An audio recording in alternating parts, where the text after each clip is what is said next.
Connecticut Spies, a Tony Neal tale. Tony had had enough.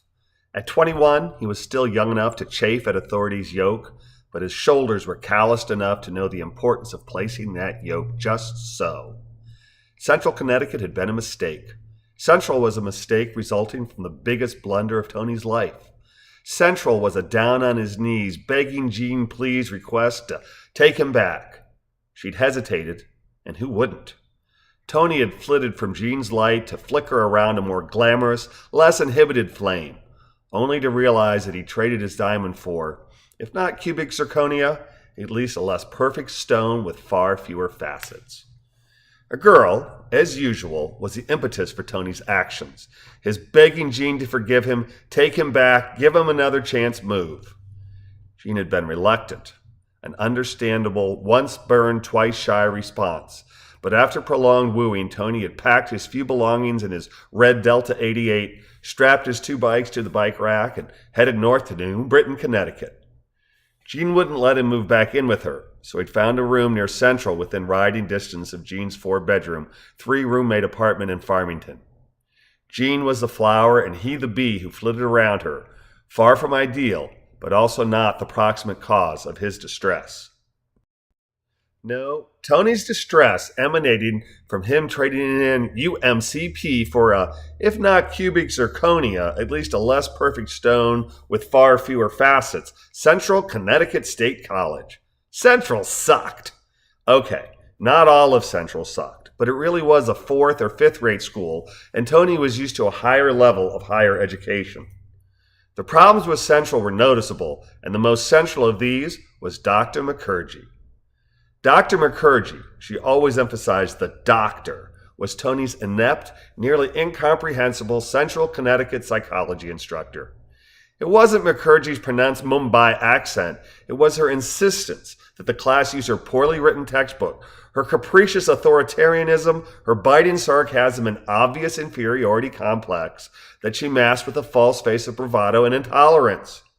Tony was no psychologist, but this broad was nuts. And so was Tony for paying out-of-state tuition to get an inferior education. Mukerji's yoke was placed so hardly on Tony's shoulder that he rebelled, not in a teenage way, but rather as an adult. Tony went to Central's department head and asked to transfer from Mukerji's class to another, a concession which Dr. Chichester reluctantly agreed.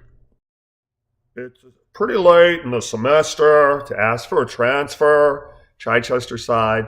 But you're not the first to, let's say, have a personality conflict with Dr. Mukerji. This is your transfer slip. Get her to sign it, and we'll move you to that other section. Tony took the slip, thanked Chichester, and waited for his next class. Dr. Mukerji had office hours, but Tony didn't want to visit her alone in her lair. Nope. If he was going down, he was going down with witnesses.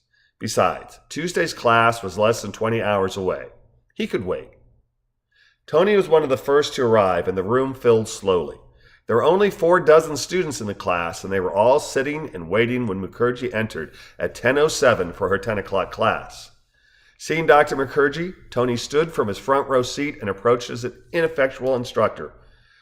Dr. Mukerji, I have a transfer slip I need you to sign, please. What? Mukerji exclaimed. What do you mean you want a transfer? Well, just that, Tony replies, laying the form on the lectern. I'd like to transfer to a different section. Why?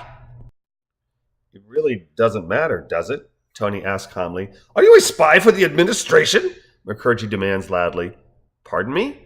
He calmly asks of the overwrought woman. A spy! This school does that, you know. No, ma'am. I'm not, and if you say so. Could you sign my form, please? And what if I won't? She demands, a smirk on her face. Well, I guess I'll go back to Chichester, tell him you wouldn't sign, and let him know I have a whole class full of witnesses to attest to my request and your refusal, Tony replies, nodding, a huge, malicious grin engulfing his face.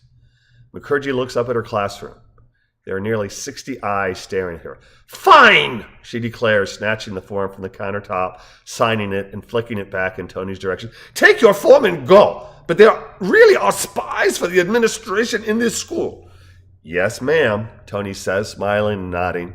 You have a good day, he adds, picking up the transfer slip, grabbing his book bag and exiting. And good luck, he calls over his shoulder to no one in particular.